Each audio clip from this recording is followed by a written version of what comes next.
এই বছৰৰ শেষৰ আমি গ্ৰন্থমেলালৈ বুলি ওলাইছোঁ। ৰাতিপুৱাটো দেখিছেনে কুঁৱলীৰে কেনেকৈ ভৰি আছে পৃথিৱীখন। কিছু পিছতে অৱশ্যে ৰ'দ দিব। এতিয়া এয়া কুঁৱলী আমাৰ চাদৰ ওপৰৰ পৰা দেখুৱাইছোঁ আপোনালোকক। বগৰীডাল যে আগতেও দেখুৱাইছিলোঁ ন, বগৰীডাল ধুনীয়াকৈ লাগিছে। আৰু গ্ৰন্থমেলা বুলি ক'লে আৰু মনটো উৰা মাৰে সেই ফিল্ডখনলৈ, য'ত হাজাৰ বিজাৰ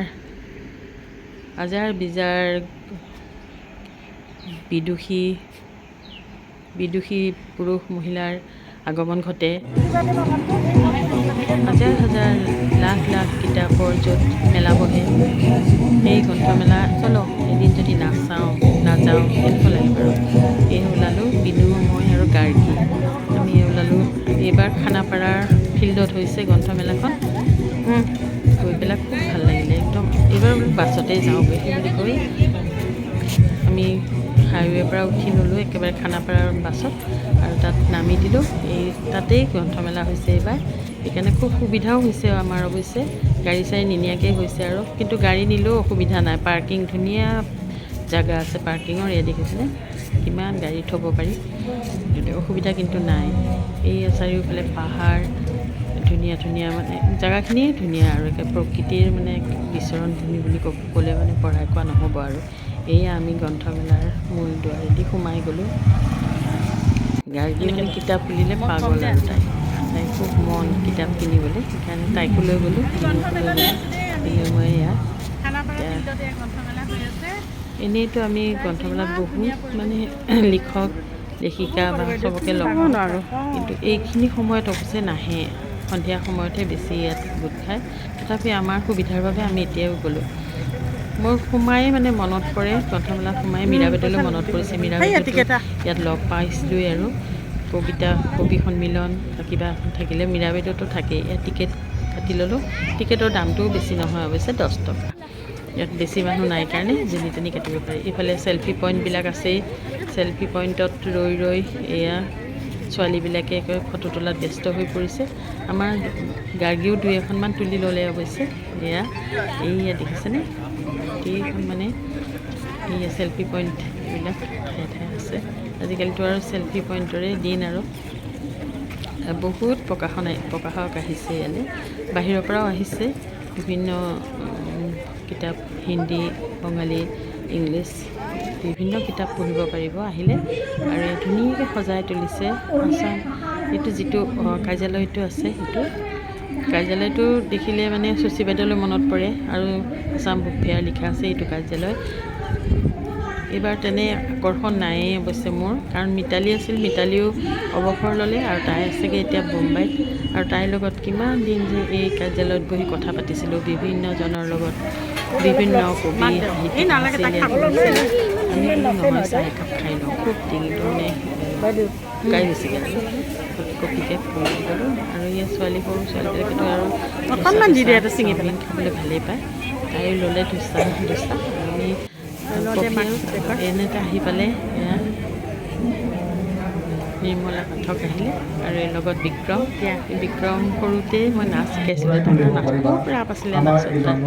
আহিলে ভাল লাগিলে, কথা বতৰা পাতি। আৰু সেই ইমান কিতাপ কিনিছে নহয়। এয়া এটা আৰ্ট গেলেৰী হয়, আৰ্টৰ মানে বিভিন্ন আৰ্টিষ্টে অঁকা ফটোবিলাক আছে, সেইটো চালোঁ।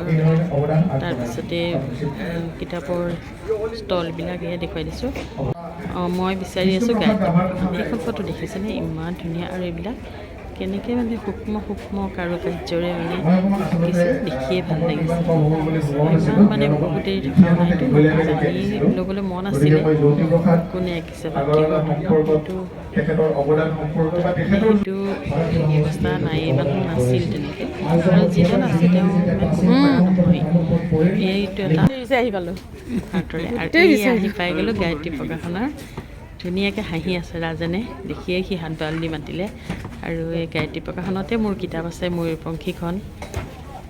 হয়তো খিৰিকীমুখতো আছে, থাকিব পাৰে, কিন্তু ময়ূৰপংখী উপন্যাসখন ইয়াত আছে। নতুন তেনেকৈ প্ৰকাশ খিৰিকীমুখত দ্বিতীয় খণ্ড পাইছে যদিও এতিয়ালৈকে ওলাই অহা নাই বজাৰত। সাহিত্য সভাত নিশ্চয় ওলাব। আৰু এতিয়া নামি গ'ল আমাৰ গাৰ্গী কিতাপ চোৱাত নামি গ'ল। তাইক বহুত কিতাপ লাগে। তাই নতুন নতুন যিবিলাক লিখক আছে সেইবিলাকৰ মানে অনুৰাগী।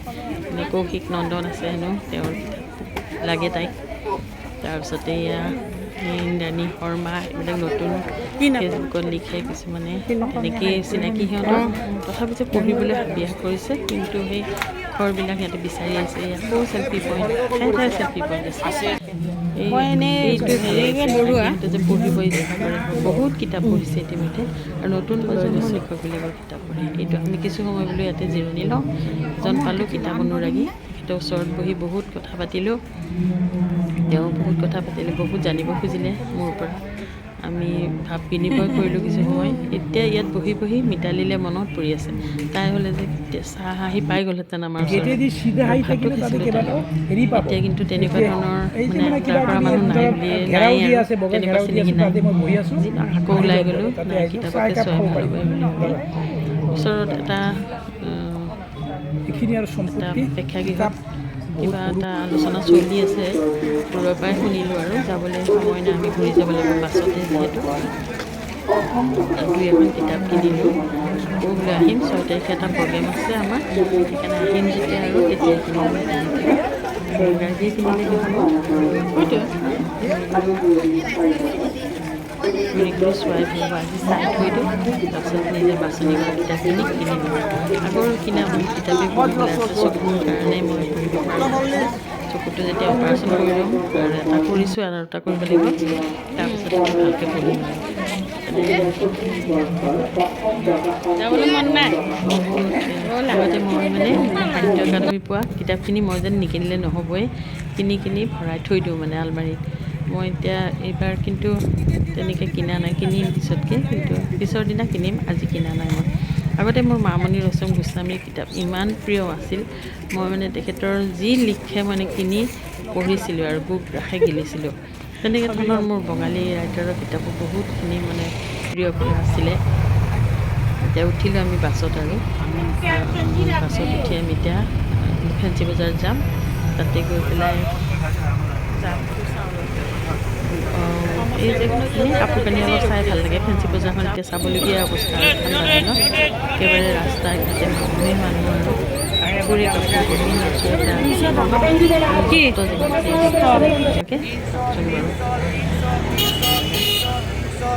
ইমান মানুহৰ ভিৰ নহয়, ছোৱালীবিলাকে বিশেষকৈ ইমান কিনিছে।